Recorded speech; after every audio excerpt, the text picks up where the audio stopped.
Pues mira, esa es una de las preocupaciones que debemos de tener, que realmente los medios no están tratando la cumbre como lo que debía de ser, una cumbre. Sencillamente hay noticias de todo y muy poco sobre la cumbre.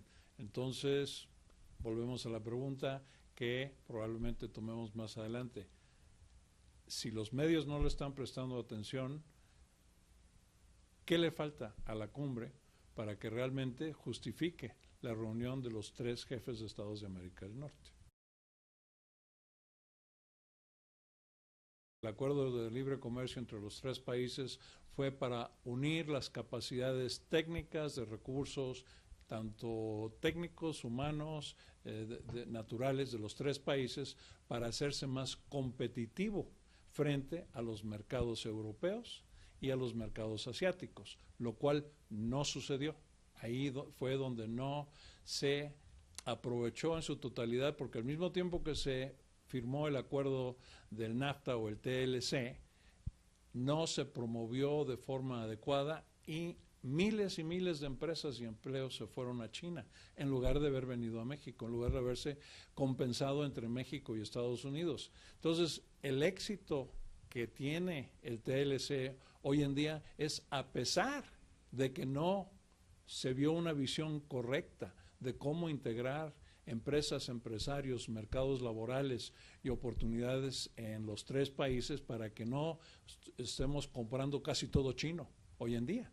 Entonces, es una buena oportunidad porque China ya se hizo más cara, México empieza a hacer cambios en la cuestión energética, en la cuestión de comunicaciones, porque aunque México es buena inversión, sigue siendo un país muy caro. El costo de la energía es muy alto, el costo de comunicaciones es muy alto, lo cual le resta muchas de las ventajas que tiene México. Otra parte que se quedó fuera de la aplicación del tratado es que México poco a poco iba a deshacerse de la maquila y buscar la integración de los maquiladores con sus clientes para hacerse socios, para hacer joint ventures. Eso no se ha promovido a su elemento máximo. A pesar de eso, las exportaciones que salen de América del Norte tienen un 40% de contenido mexicano, lo cual habla muy bien de lo que se puede hacer en el futuro, considerando lo que ya se logró hasta hoy. Una de las pocas cosas congruentes que salió de la Casa Blanca, algo que la oficina del primer ministro de Canadá ha hablado, es que van a hablar de productividad. Y es muy importante, porque la productividad de América del Norte como socios es esencial para poder competir en los mercados internacionales, ya sea con el TPP, con cualquier otra cosa. Pero precisamente la falta de visión en Canadá y en Estados Unidos de no aprovechar el acuerdo que ya tiene México, de sentarse como socios, que supuestamente somos, que estamos viendo la integración de América del Norte y llevar esos acuerdos por su cuenta, le resta a nuestra visión y a la agenda de productividad conjunta. A mí me gustaría ver que se reviva el concepto de las PAN, porque ese, si lo volvemos a leer, habla perfectamente de la necesidad de la integración de productividad, de seguridad. Y cuando hablamos de seguridad no estamos hablando de la seguridad desde el punto de vista militar o de policía. Sí, hay problemas de crimen en los tres países, pero el concepto de seguridad de las PAN es de proveer un ambiente donde todos los ciudadanos, todas las empresas puedan vivir en paz, puedan trabajar, puedan progresar y hacerlo armónicamente. Y sería el segundo paso para realmente cambiar el TLC o el NAFTA sin tener que cambiarlo, sino sencillamente seguir mejorando nuestra relación más íntima.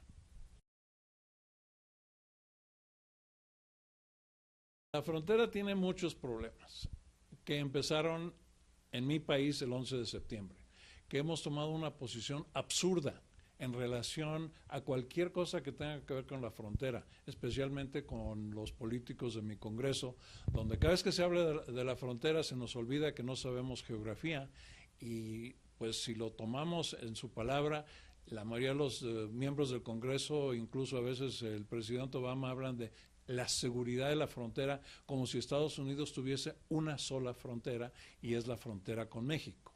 Entonces tenemos que cambiar el dinamismo de la perspectiva dentro de Estados Unidos, de cuáles son las fronteras de Estados Unidos, las marítimas de Canadá, con Alaska, con Hawái y con México, y que todas esas fronteras están mucho más desprotegidas que la frontera con México. Sí hay problemas, pero parte del problema es el consumo de drogas.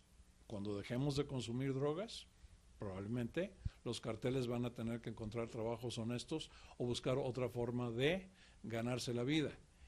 En México no hay unos contrapartes adecuados a lo que se llama la migra, el Customs and Border Protection, está el ejército mexicano y nada más. No hay un balance adecuado.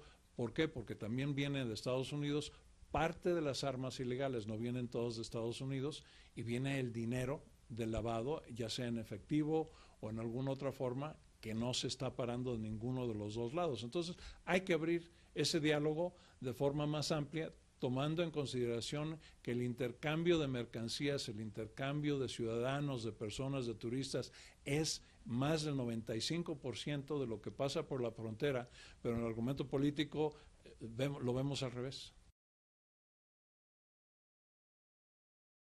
Creo que desde un principio hemos visto, y hace ya más de 20 años, cuando se firmó el acuerdo de libre comercio entre Estados Unidos y Canadá, cuando el presidente Bush, el presidente Salinas abrieron la discusión para que fuese el Tratado de América del Norte, pues Canadá siempre ha sido lo que en inglés decimos the reluctant partner, el socio que realmente no quiere estar aquí, pero no le queda otra. Entonces Canadá va a venir a ver qué hace, qué más se puede hacer. Estamos viendo que a pesar de que México tiene un tratado de libre comercio con la Unión Europea, Canadá está logrando su propio tratado. Estados Unidos, aunque ya le quitaron la autoridad al presidente Obama, los liberales de izquierda que son proteccionistas del Fast Track, quiere su propio acuerdo donde realmente los socios de NAFTA debían de haber negociado juntos o la ampliación del acuerdo que tiene México o un acuerdo similar al que tiene México. El presidente Obama probablemente, y lo digo muy rudamente, antes de que fuese presidente no sabía ni dónde estaba México. México nunca ha sido parte de su agenda, sencillamente como presidente no le queda otra. Lo vemos en la cuestión migratoria, que es un discurso político que no ha sabido cumplir, pero si vemos su orden de atrapar y lanzar a los indocumentados fuera de Estados Unidos, no es congruente con su discurso de regularización o del camino a la ciudadanía. Del lado de México, creo yo que el presidente Peña Nieto es un visionario, es un internacionalista real, y este es un momento, como lo ha dicho la prensa, el momento de México, por bien o por mal. México tiene sus problemas, pero ahorita México tiene la oportunidad de ser el líder de América del Norte y en esta cumbre poner en la mesa temas que son importantes para los tres y donde México puede ponerse enfrente, a pesar de que no sea el poder económico que es Estados Unidos. Debe de tener una posición primordial. ¿Por qué? Porque finalmente México está entrando a un mundo moderno en la cuestión de la reforma energética, pero mientras México está aplicando las leyes, Canadá y Estados Unidos están con los diferentes descubrimientos de petróleo, la capacidad económica de explotar lo que se llama el shale. El shale, cuando estaba yo en la Secretaría de Energía en Estados Unidos, en los 80 con el presidente Reagan, sabíamos que Estados Unidos era el país más rico en petróleo, pero era demasiado caro. A 8 o 10 dólares el barril de petróleo no se podía explotar. Hoy sí se puede. Estados Unidos y Canadá están en camino a ser los primeros productores mundiales de petróleo, ser autosuficiente. Ahorita México tiene que decidir si va a ser parte de ese conglomerado de producción de energéticos, gas y petróleo, o se va a quedar fuera de ese concordato, lo cual le haría mucho daño a México. Sí se puede y sí se debe. ¿Por qué? Porque digo, si lo vemos desde el punto de vista cultural, digo, la exportación de la música, la comida, las tradiciones de México, la exportación de lo mismo de Estados Unidos, en Canadá, hay lugares donde no puedes ver la diferencia. Y eso afortunadamente no lo manejan los gobiernos, lo manejan las culturas, lo manejan las poblaciones, y muchas veces sencillamente el gobierno se tiene que poner al día de la integración que están haciendo los ciudadanos. El tema de seguridad es muy importante porque México tiene un problema de percepción, de muy mala seguridad, y en algunas zonas de México es cierto, pero no es cierto a un nivel nacional. México tiene que mejorar su posición del cumplimiento de la ley, la reforma de la policía, que es uno de los elementos más esenciales, no la creación de un mando único de la gendarmería, porque eso no funciona. En un país tan amplio y en la estructura democrática que tiene México, hace falta la reforma de la policía municipal. Para eso está el dinero del Plan Mérida, para la reforma judicial, la reforma de policías, que los policías sean integrados a la clase media, que se les pague bien, que no tengan necesidad ni de aceptar ni de recibir coimas, y demostrar que México tiene un compromiso contra el crimen organizado, pero en conjunto con Estados Unidos y Canadá, que la cooperación que existía en el sexenio anterior realmente sea más integrada y exista, para que como socios poder atacar tanto el crimen localmente como al crimen organizado internacionalmente. Hay algo que salió en las noticias de Comexi la semana pasada, que si no logran nada más, sería un punto muy importante, pero hay una solicitud a los 3 países de la protección de la mariposa monarca. México, por lo que sabemos, ya ha hecho bastante en reducir la tala ilegal del hábitat en México de la mariposa, pero en Estados Unidos, por el crecimiento de las zonas agrícolas, se ha destruido, no intencionalmente, el crecimiento, no sé el nombre de español, de la planta que se llama ragweed, que es lo único de lo cual vive la mariposa monarca.